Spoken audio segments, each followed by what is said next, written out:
Bom, gente, tudo bem? Olá de novo a todos vocês. Eu sou o Davi e estamos aí para mais uma aula de a continuação da nossa aula de citologia, agora falando de núcleo e divisão celular. E aí temos também o meu irmão, Brod.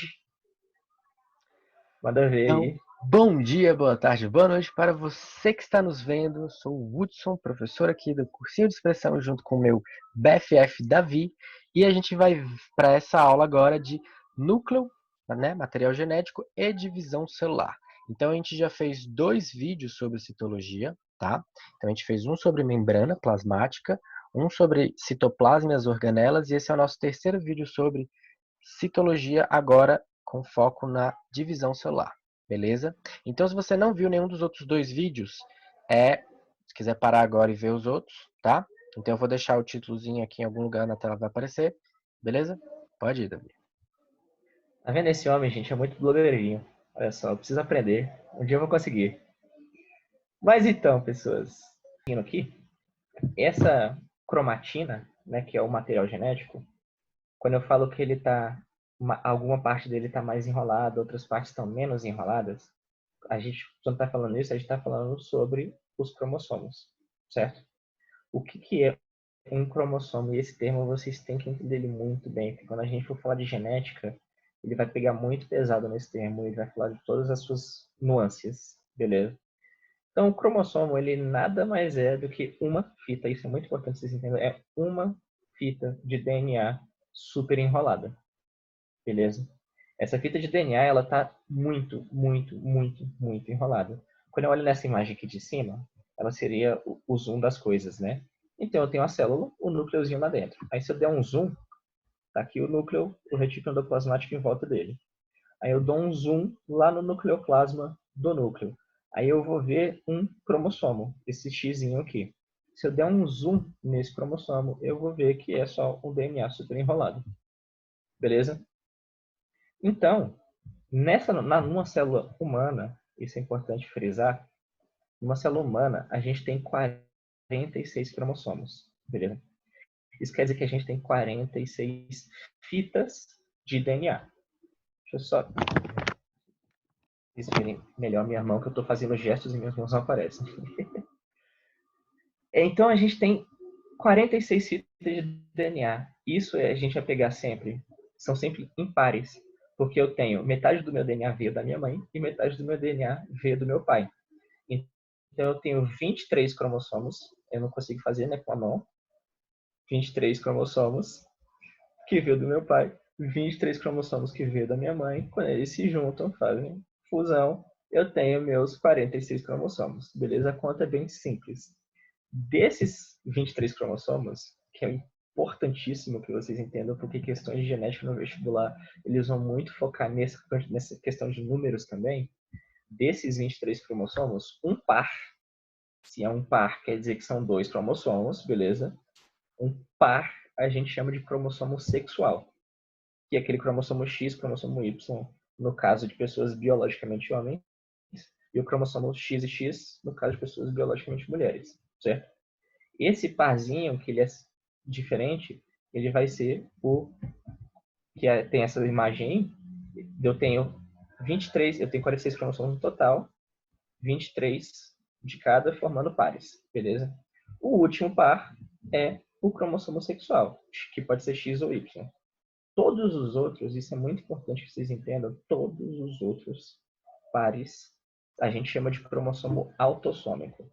Então o vestibular ele vai usar essas palavras e ele vai tentar confundir vocês com isso. Um cromossomo autossômico é qualquer cromossomo que não seja o par sexual, beleza?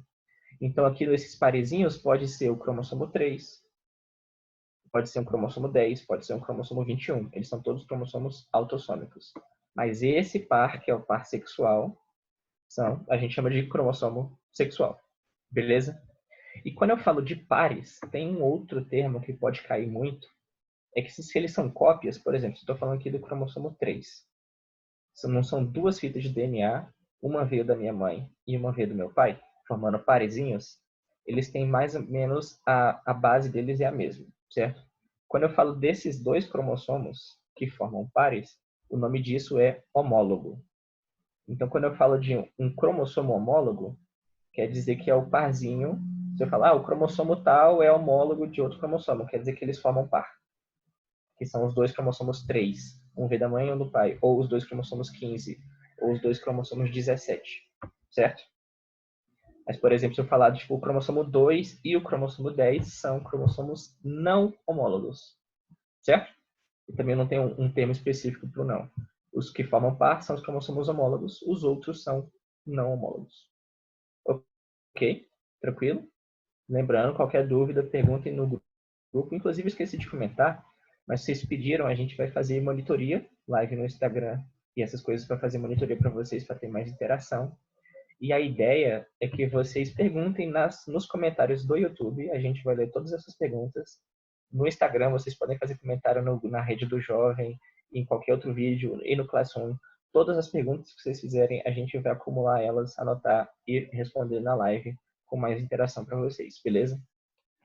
Ou Então, seguindo, talvez a gente já tenha respondido, porque eu não sei quando você está vendo esse vídeo. é uma verdade. Não tem como a gente saber quando você vai ver isso. Mas, enfim. De qualquer forma, se a gente vai tentar, de tempos em tempos, voltar nos vídeos, ver se tem alguma pergunta nova e ir respondendo elas. Tranquilo? Então, seguindo. Essa aqui é uma imagem só para vocês entenderem essa ideia do um cromossomo ser uma fita de DNA enrolada, que é essa imagem aqui da esquerda e a imagem da direita representando de forma bonitinha. Como é que seria a ideia? Você tem uma fita de DNA. Uma fita de DNA, a gente vai falar em mais detalhes do DNA em si quando a gente for falando de genética. Mas uma fita de DNA, ela é uma fita muito comprida. A maior fita de DNA no nosso corpo, lembrando que a gente tem 46, a maior fita de DNA ela pode chegar a uns 2 metros, não é isso? Isso é uma coisa assim? Uma fita de DNA, pense, uma fita que está dentro da sua célula, você tem 46 fitas, uma fita pode chegar a 2 metros de comprimento. Porque ela é um negócio realmente imenso, só que ela é tão fina, tão fina, tão fina, que isso vai caber lá dentro do núcleo, certo? Essa fita de DNA, ela vai se enrolar em uma proteína que a gente chama de histona. O vestibular pode cobrar esse nome, pode colocar no texto esse nome. A histona é só uma proteininha por onde a fita de DNA se enrola. Ela vai sempre se enrolar fazendo essas duas voltinhas aqui em cada histoninha. Aí vai formar essa estrutura. Essas histonas, elas vão começar a se enrolar elas nelas mesmas e vão formar essa imagem aqui do lado. Essa imagem do lado é o que a gente chama de cromatina, certo? A cromatina mais livre, e aqui quando a cromatina se enrola mais, você tem uma cromatina condensada. Essa cromatina condensada se enrola mais ainda e forma o cromossomo. Então o cromossomo é nada mais do que a fita de DNA hipercondensada. Se o cromossomo se enrolar mais ainda, ele é um fone de ouvido. Porque, velho, não existe nada na Terra que consiga se embolar tanto quanto um fone de ouvido sozinho. Assim, magicamente ele chega nisso.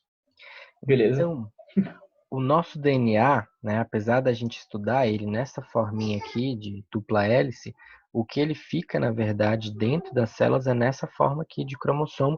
Inclusive, não é nem exatamente esse cromossomo que está mostrando aqui na imagem, como a gente vai ver quando a gente estiver falando sobre divisão celular, esse cromossomo aqui, ele fica nessa forminha numa situação específica, que a gente ainda vai ver.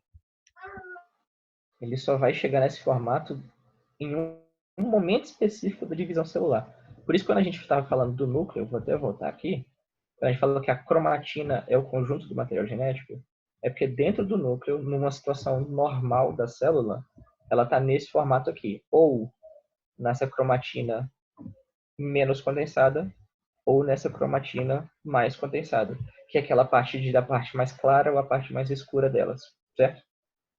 Tranquilo? Então, pessoas, seguindo, o cromossomo, que é essa coisinha aqui no formato de X, ele não está sempre assim. A gente também só vai ver ele nessa situação só durante a divisão celular, não é o normal dele. Então, como que a coisa acontece?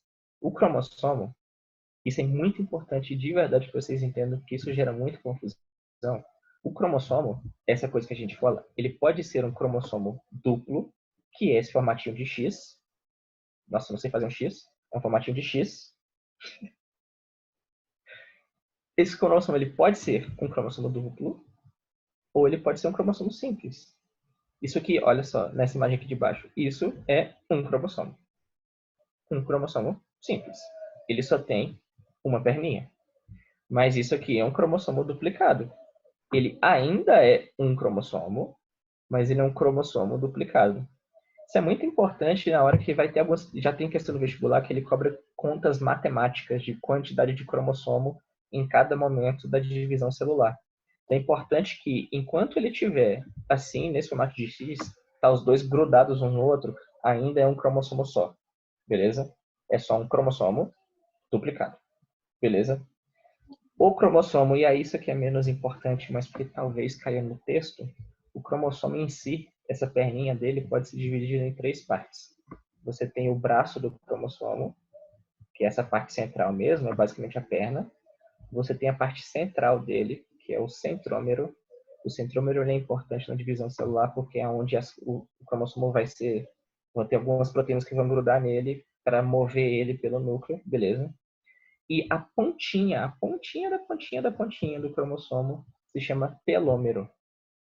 Quando o telômero, esse termo, em geral, ele não é cobrado, mas ele vai ser muito falado em qualquer texto do vestibular que envolva biotecnologia.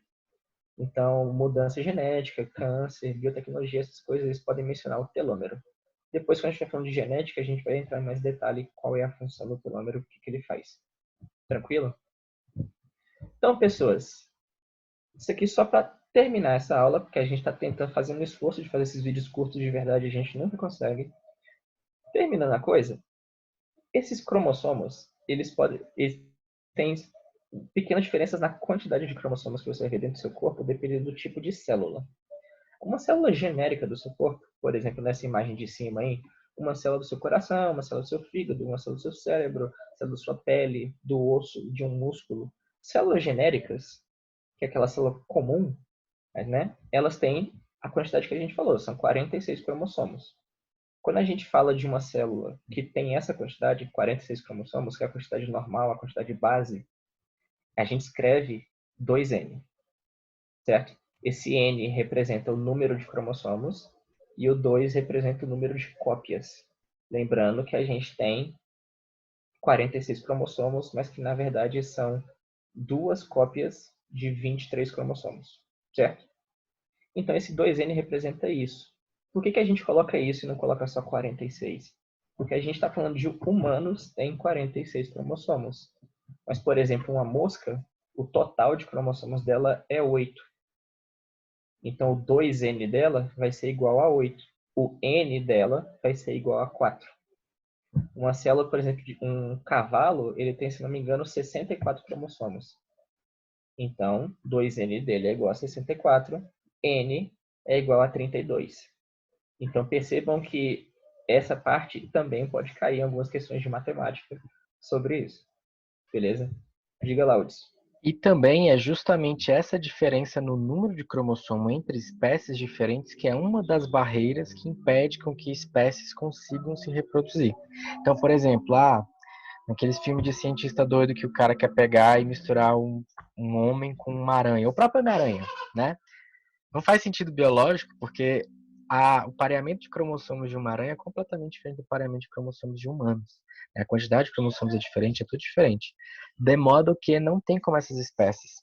Mesmo se eu pegar um chimpanzé, né, que é o primata vivente mais próximo evolutivamente da gente, e tentar reproduzir com humanos, não consegue, porque eles têm diferença no tamanho dos cromossomos, na quantidade de cromossomos. Então, na hora que tem que juntar metade do cromossomo do seu pai, metade da sua mãe, né, juntar metade do cromossomo, né, juntar o espermatozoide de um chimpanzé com o óvulo de uma humana, por exemplo, ou o contrário, na hora que estiver fazendo, for rolar a fecundação, que for juntar os cromossomos, não vai parear. Se não pareia, ele vai abortar naturalmente. Isso se chegar a ter essa fusão dos núcleos. O que vai acontecer é que tem outras coisas que vão impedir de que chegue até esse fato, né? Então, se eu fizesse no laboratório, se eu pegasse, tentasse fazer uma inseminação artificial de um sêmen de chimpanzé num óvulo humano, também não ia dar certo, por causa dessa diferença justamente aqui no número de cromossomos, o número, o tamanho e a forma. Então, essas são barreiras que impedem as espécies de se reproduzir também. Vocês percebem, por exemplo, vocês têm noção de quão sério é isso? Qualquer variação no número de cromossomos ou na forma dele pode levar, primeiro, assim, o mais clássico, né, o mais comum é levar à morte automática. Então vai ter um aborto espontâneo. Se não acontecer um aborto espontâneo e esse indivíduo nascer, ele muito provavelmente vai morrer nos primeiros meses ou nos primeiros anos de vida, certo? E num caso raro de você ter uma pessoa que consiga ter uma vida, né, nessa situação, ela vai ter alguma sequela grande. Por exemplo, uma pessoa com síndrome de Down, ela é basicamente uma pessoa que tem um cromossomo a mais do que deveria. Então, ao invés dela ter 46 cromossomos, agora ela tem 47. Então, tem um cromossomozinho que não está fazendo par com ninguém, e isso causa toda aquela questão da síndrome de Down. Tem algumas outras condições genéticas que, que a gente que o vestibular raramente cobra, mas tem síndrome de Turner, síndrome de Klinefelter, síndrome de Clapau, essas coisas. Se vocês tiverem dúvidas sobre isso, a gente resolveu não falar nessa aula, porque não cai muito. Se tiver alguma dúvida, pode perguntar, e a gente pode entrar em detalhes disso também na aula de genética, se vocês tiverem interesse, beleza? Mas a ideia é que qualquer variação no número ou na quantidade de cromossomos, no geral, vai levar à morte. Então, a junção nem acontece, que é o que eu tinha acabado de dizer, beleza? Mas para acabar, só os dois terminhos finais para você para acabar essa aula. Então, quando você tem uma célula comum, uma célula que é 2N, ela tem um outro nome que pode cair no vestibular, que ela pode ser uma célula somática. Esse nome de soma mesmo, é uma célula que aumenta, beleza? Porque essa célula clássica, a célula base, ela basicamente quando ela se divide, uma célulazinha vira duas células, ela está só aumentando a quantidade de células que tem no indivíduo. Agora, o indivíduo tem uma célula a mais porque a célula se dividiu. Faz sentido? Então, ela está somando, ela está aumentando o total de células do corpo daquele indivíduo. Mas quando eu tenho uma célula, por exemplo, reprodutiva, um espermatozoide e um óvulo, vocês lembram que a gente está falando que os 46 cromossomos é porque vem da fusão de metade da mãe e metade do pai? A ideia é exatamente essa, porque um espermatozoide ou um óvulo, a célula deles só tem metade dos cromossomos.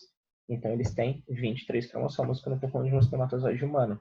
Então, a gente escreve isso como N, ou célula sexual, ou gameta. Então, da mesma forma que um cromossomo, eu tenho os cromossomos genéricos, são cromossomos autossômicos, e eu tenho um parzinho, né, dois, porque é um par, mas eu tenho um parzinho de cromossomo sexual.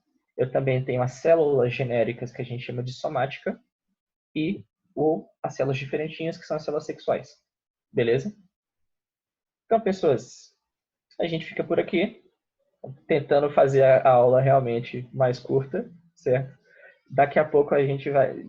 Daqui a pouco eu não sei, né, porque eu não sei quando você está vendo esse vídeo, mas a gente vai botar uma próxima aula sobre divisão celular, continuando essa aqui, beleza? Então, até mais. Até o próximo vídeo. Espero que vocês tenham entendido. Então, galerinha, obrigado. Neste momento, então, vai estar aparecendo por aqui nessa tela o cardzinho para você clicar na próxima aula de divisão celular. Valeu, falou. Tchau, tchau.